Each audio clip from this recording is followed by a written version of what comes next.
Hey, it's Clay Trader, and this will be a video chart on ticker symbol OWCP. We'll take a look at the 30-minute time frame. Real quick, what do I mean by 30-minute in case maybe you're new to charts? Instead of each one of these candlesticks here representing 1 day's worth of price action, which is what you would normally see, each one represents 30 minutes. So while this may look like several days worth of time right here, it's actually just today's price action broken down into 30-minute time slices.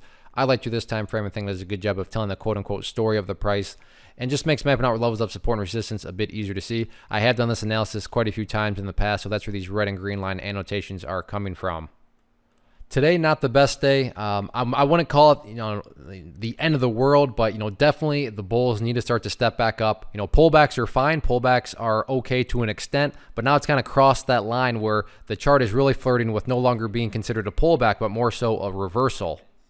And again, I'll explain what I mean by all that. So just to give a little bit more context, yes, the chart is still in an overall uptrend, but like I said, it's always kind of a sticky territory of, well, is it still just a pullback or is the chart now starting to reverse? And like I said, flirting very close to starting to reverse. And I'm just going to do some house cleaning, get rid of that line and get rid of that line. Actually, we're going to get rid of all of them right here just because we'll make the resistance very straightforward. At this point, it's all about the pink line right there, which is the famous 200 period simple moving average. Even if you have just a surface deep understanding of charts, I'm sure you've heard of that moving average, and you know that when the price is above it, from a long-term perspective, you want to see the price stay above it. And now you can see that the price has indeed closed below the pink line. Now, it's not like the price crashed through it and closed all the way down here or all the way down here or something like that. It's still well within the range. So that's why I'm not saying it's the end of the world. But going forward, and this is not some sort of like secret discovery on my part, a lot of people are going to be wondering, but easiest way to really look at that is the further and further the price separates to the downside from that pink line, the stronger and stronger the evidence becomes that this is no longer a pullback, but rather a reversal.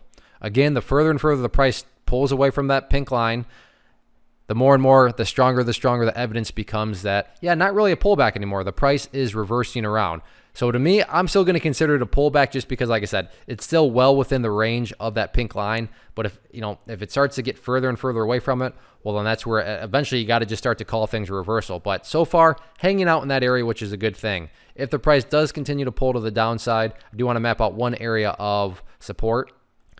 And that next bit of support, or I should say really potential support, would be down here at about the 10.5 cent mark. So 10.5 cents, next level of support. If the price does start to separate, for all we know, maybe the price is going to snap right back above that pink line tomorrow, but there's only one way to find out. So key level of resistance right now, that pink line there. In other words, you want to see that the sooner the price can get back above that pink line, the better. One of the most popular questions I get is, hey Clay, how do you find the stocks that you trade? So what I've done is put together this free resource guide where I talk about the tools that I use to locate stocks that I find interesting and think may have potential.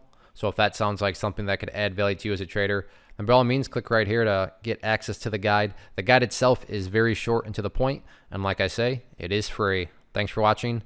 Have a good one.